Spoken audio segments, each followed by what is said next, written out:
Bienvenue sur la chaîne Rowdy Wolf. Je m'appelle Lorraine. Je me suis toujours considérée comme une épouse dévouée et une mère attentionnée. Mais un matin ensoleillé, alors que je décorais le jardin pour une fête, tout a changé. Qui aurait pu imaginer qu'un simple geste d'aide réveillerait en moi des sentiments longtemps oubliés? Jusqu'où nos désirs peuvent-ils aller?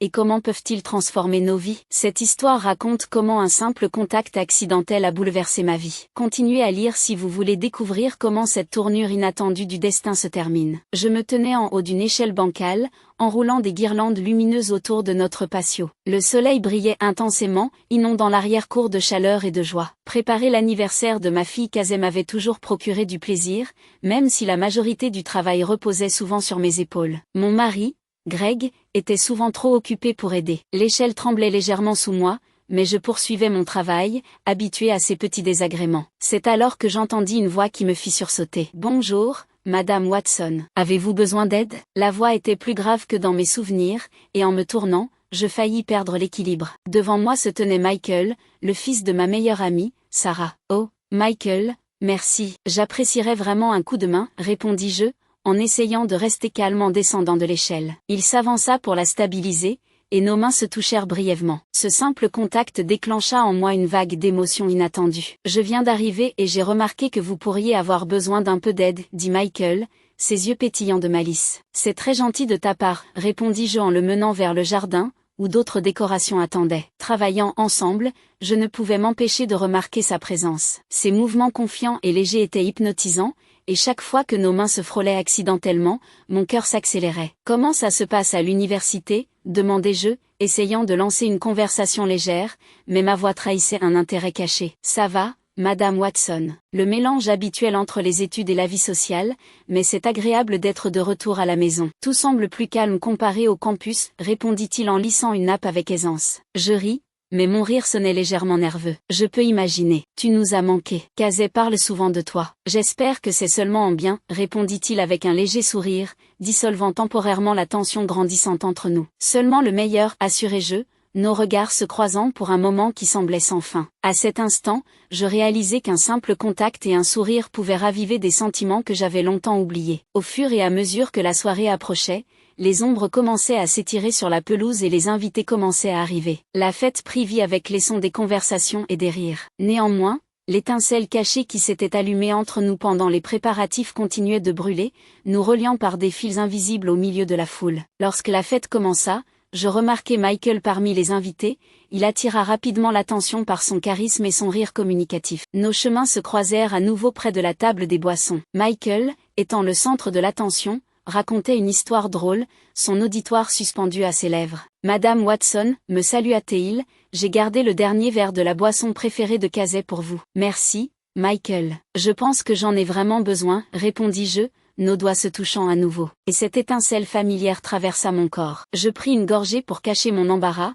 consciente des regards intrigués des autres convives. Nous nous éloignâmes lentement vers une partie plus isolée du jardin, où des lumières tamisées et une atmosphère intime nous permettaient de continuer notre conversation. Nos rires et plaisanteries légères nous isolaient du reste de la fête. « Lorraine, » commença-t-il, m'appelant par mon prénom pour la première fois, sa voix semblant presque intime, « quelle est la vie en banlieue? Ce n'est sûrement pas que des fêtes et des rénovations de maisons. » Je ris, me sentant soudainement à l'aise. « Oh, c'est sauvage. Parfois, choisir les couleurs de peinture est la décision la plus excitante de la journée, » répondis-je avec un sourire. Il rit aussi, ses yeux s'attardant un peu plus longtemps que d'habitude sur les miens. « Ça a l'air palpitant. Peut-être que vous avez besoin de plus d'excitation dans votre vie, » suggéra-t-il, sa voix basse et invitante. Avant que je ne puisse répondre, la voix de Kazé coupa la tension, son ton joueur mais teinté de curiosité. « On dirait que tu as charmé la personne la plus importante ici, Michael, » s'exclama-t-elle, provoquant des rires autour de nous. Rougissante, je réussis à répondre légèrement. « Kazé,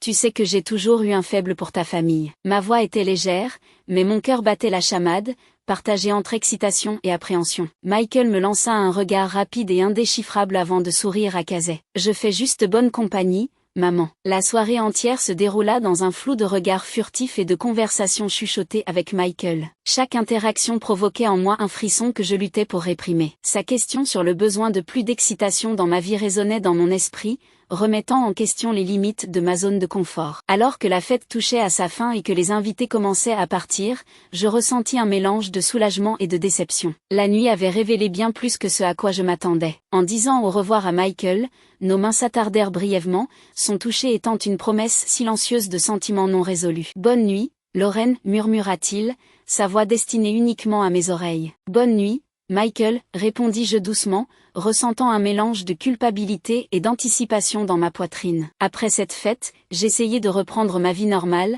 mais les pensées de Michael continuaient de me hanter. Chaque fois que je passais devant le jardin ou voyais les lumières que nous avions accrochées ensemble, nos brefs contacts et conversations ressurgissaient dans ma mémoire. C'était de la folie. Comment avais-je pu me laisser séduire par le fils de ma meilleure amie? Greg, comme toujours, était absorbé par son travail, et nos conversations se limitaient à parler affaires et à prendre soin de Kazay. C'était notre routine. Mais maintenant, elle me semblait étouffante. Un de ces jours, j'ai décidé de sortir de la maison et de passer du temps dans mon café préféré pour me distraire et retrouver un peu de paix. En entrant, la cloche de la porte me salua, se mêlant aux arômes de café fraîchement infusé. « Lorraine, quelle agréable surprise !» s'exclama-t-il en me voyant. Il me fit un signe de la main pour m'inviter à le rejoindre. Mon cœur se mit à battre plus vite, et je sentis une légère rougeur monter sur mes joues. En m'approchant de sa table, j'essayais de rester calme. « Salut Michael, je ne m'attendais pas à te voir ici », dis-je en m'asseyant en face de lui. « Oui, j'aime changer de lieu d'étude. Cela m'aide à rester concentré »,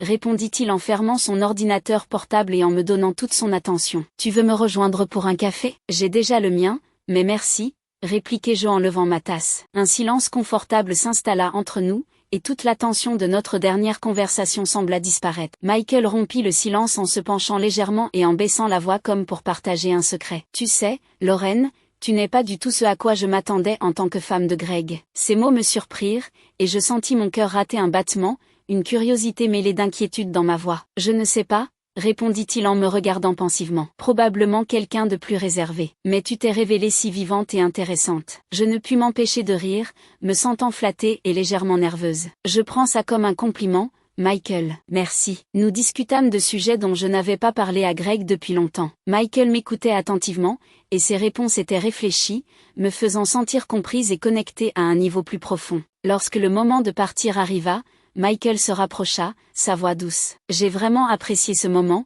Lorraine. Peut-être pourrions-nous recommencer un jour ?» Mon cœur fit un bond, et je n'arrivais pas à croire à ma volonté de poursuivre cette étrange attirance. « Oui, j'aimerais ça aussi », répondis-je, surprise par mon honnêteté. Nous nous sommes dit au revoir à la porte du café, et alors que je me dirigeais vers ma voiture, je sentis un désir croissant de le revoir s'emparer de moi. Cette rencontre inattendue nous poussa encore plus loin dans un territoire dangereux, et bien que battre en retraite semblait logique, il devenait de plus en plus difficile d'y parvenir. L'attrait de l'inconnu pulsait en moi, éveillant un sentiment de vie que je n'avais pas ressenti depuis des années. Plusieurs jours s'étaient écoulés depuis notre rencontre au café, et mes émotions oscillaient constamment entre excitation et culpabilité. Les souvenirs de Michael et de ses mots ne me laissaient pas en paix. Chaque fois que je passais devant le café, ces pensées se ravivaient, me faisant frissonner et ressentir simultanément des élans de conscience. « C'est de la folie », ne cessais-je de me répéter. Mais au fond de moi, je savais que ce n'était pas qu'un simple désir. C'était un sentiment que je ne pouvais ignorer,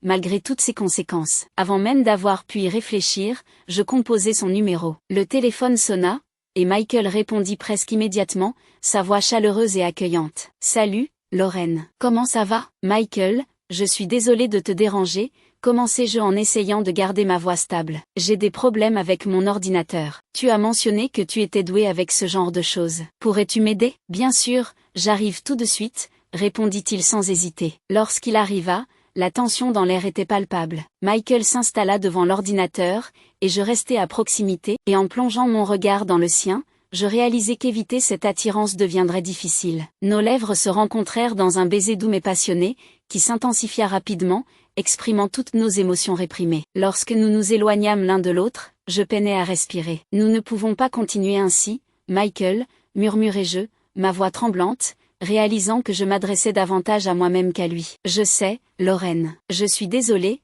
répondit-il, évitant mon regard. Nous terminâmes de régler l'ordinateur en silence, et Michael partit rapidement, me laissant avec un tourbillon d'émotions. Dès que la porte se referma derrière lui, je m'appuyai contre elle, tentant de rassembler mes pensées. Chaque contact, chaque baiser laissait une marque indélébile sur mon âme, et je réalisais que tout cela était loin d'être terminé. Quelques semaines s'étaient écoulées depuis la fête et notre dernier tête-à-tête avec Michael. J'avais essayé de garder mes distances avec lui, mais les pensées de lui refaisaient constamment surface. Greg était absorbé par son travail, et je me sentais de plus en plus seule. Un matin, alors que je préparais le petit déjeuner, mon téléphone sonna. C'était Michael. « Lorraine, salut. » Sa voix était chaleureuse et agréable. Je pensais, peut-être pourrions-nous nous rencontrer et parler. J'ai l'impression que nous devons discuter de ce qui s'est passé. Mes émotions étaient mitigées, mais j'ai accepté. D'accord, Michael. Rendez-vous au café du Jardin de Lavande, proposai-je, espérant que l'atmosphère familière m'aiderait à rester calme. Je mis une jupe courte vert mer et un chemisier ajusté qui accentuait ma silhouette. Dans le miroir, je voyais une femme confiante,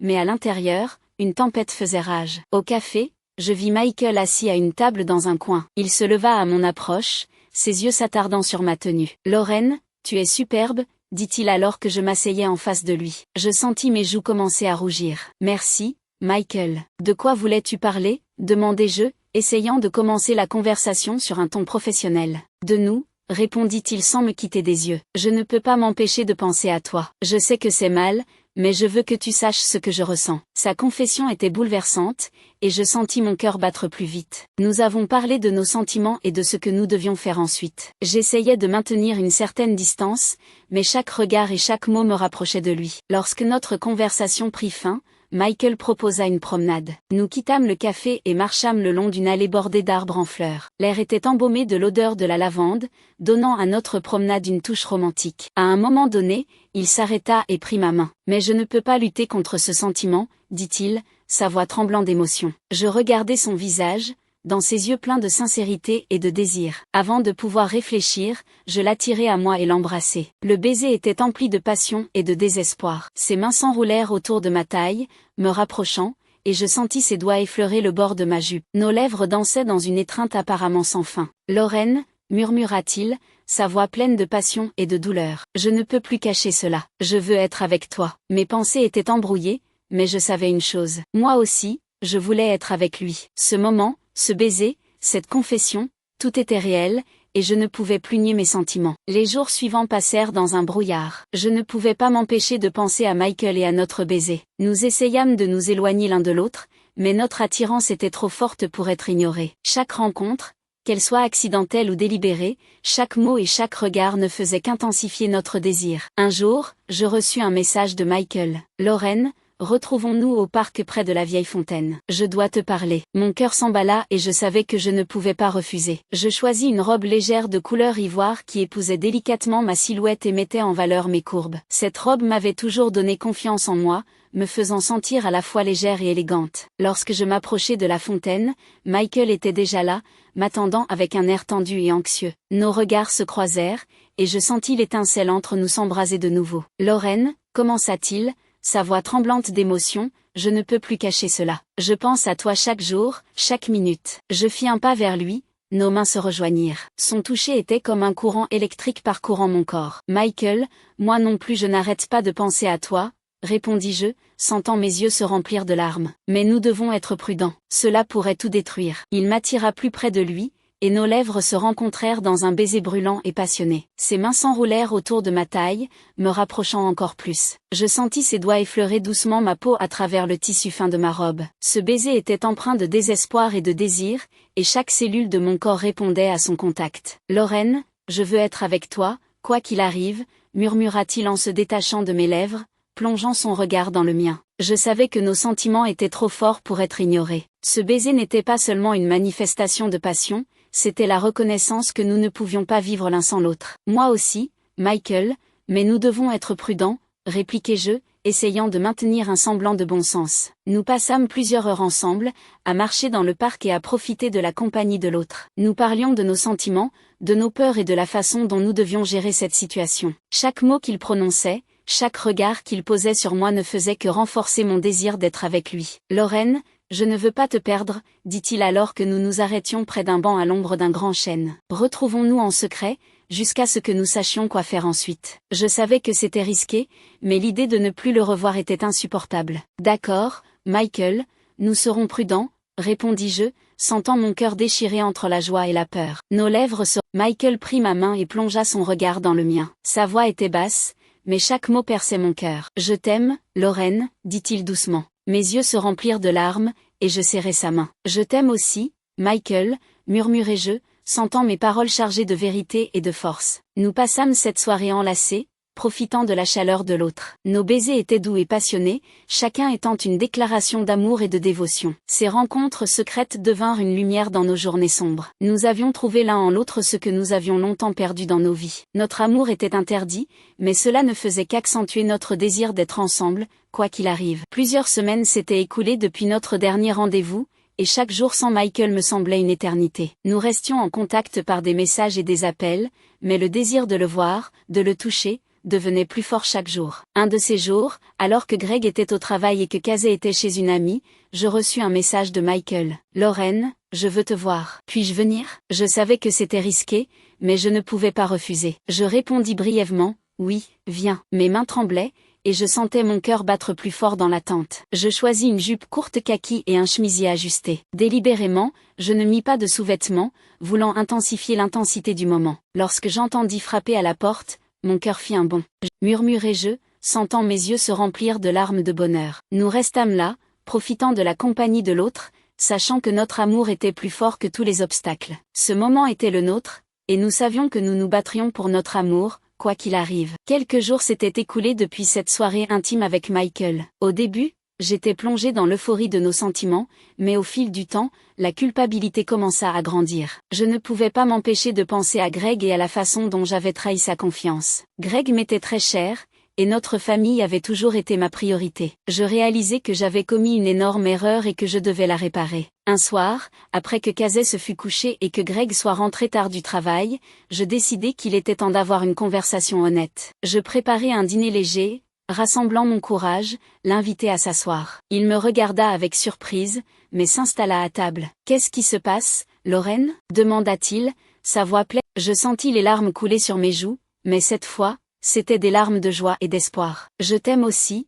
Greg. Merci de comprendre et d'être prêt à nous donner une seconde chance, » murmurai-je en l'embrassant. Notre relation ne devint pas parfaite du jour au lendemain, mais nous étions tous deux déterminés à y travailler. Nous commençâmes à nous redécouvrir, à trouver de la joie dans les petites choses et à apprécier chaque moment passé ensemble. En fin de compte, nous réalisâmes que notre amour et notre famille étaient les choses les plus importantes dans nos vies. Nous avions surmonté des défis et en étions sortis plus forts et plus proches. Cette situation nous avait appris à nous apprécier davantage et à éviter de commettre les mêmes erreurs. Nous savions que d'autres difficultés nous attendaient, mais nous étions prêts à les affronter ensemble, main dans la main, avec amour et soutien. Quelques mois s'étaient écoulés depuis que Greg et moi avions décidé de recommencer à zéro. Nous avions mis tous nos efforts dans la reconstruction de notre relation, et chaque jour était rempli de nouvelles découvertes et de nouvelles joies. Le temps que nous passions ensemble nous aidait à nous redécouvrir, et nous étions plus proches que jamais. Un soir, après une longue journée de travail, Greg rentra à la maison avec un bouquet de mes fleurs préférées,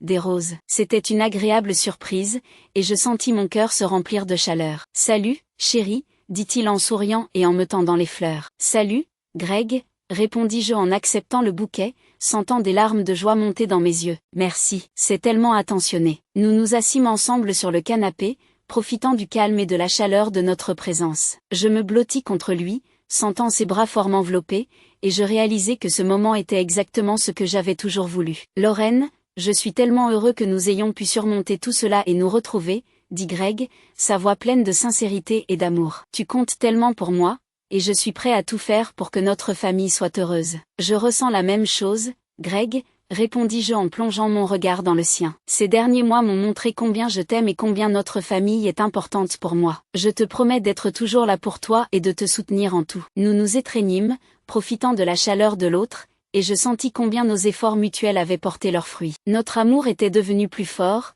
et nous savions que nous pouvions surmonter toutes les difficultés si nous travaillions ensemble. Le lendemain, nous décidâmes de passer du temps ensemble en famille. Nous partîmes en pique-nique dans le parc où j'avais autrefois rencontré Michael. Maintenant, cet endroit avait une nouvelle signification pour nous, un symbole d'un nouveau chapitre dans nos vies. Casey était ravi de passer la journée en plein air. Nous jouâmes à la balle, cueillîmes des fleurs et profitâmes de la nourriture délicieuse que Greg avait préparée. À un moment donné, je regardais Greg en train de rire et de jouer avec Casey, et je réalisais que c'était cela, le vrai bonheur. Alors que la soirée touchait à sa fin, nous nous assîmes ensemble sur une couverture, regardant le coucher du soleil. Greg me serra contre lui, et je sentis sa chaleur envahir chaque cellule de mon corps. Lorraine, je veux que tu saches combien je suis reconnaissant pour tout ce que nous avons. Toi et Kazé êtes les choses les plus importantes dans ma vie, et je ne laisserai jamais rien nous éloigner à nouveau, dit-il, sa voix pleine de détermination et d'amour. Je ressens la même chose, Greg, répondis-je, sentant mon cœur se remplir de joie et de gratitude. Nous avons traversé tellement d'épreuves, mais cela nous a rendus plus forts. Je sais que nous pouvons affronter tous les défis si nous les affrontons ensemble. Nous restâmes là, enlacés, regardant le coucher du soleil et sentant nos cœurs battre à l'unisson. Ce moment était le symbole de notre renaissance, un nouveau chapitre de nos vies, rempli d'amour et d'espoir. Nous savions que de nouveaux défis nous attendaient, mais nous étions prêts à les affronter ensemble, en nous soutenant et en nous aimant l'un l'autre. Cette histoire est celle du pardon, de l'amour et de la force de la famille. Nous avions réalisé que même dans les moments les plus sombres, il était possible de trouver la lumière si l'on était prêt à se battre pour ce qui nous est cher. Notre famille était devenue plus forte, et nous étions prêts à affronter de nouveaux défis, sachant qu'ensemble, nous pouvions tout surmonter.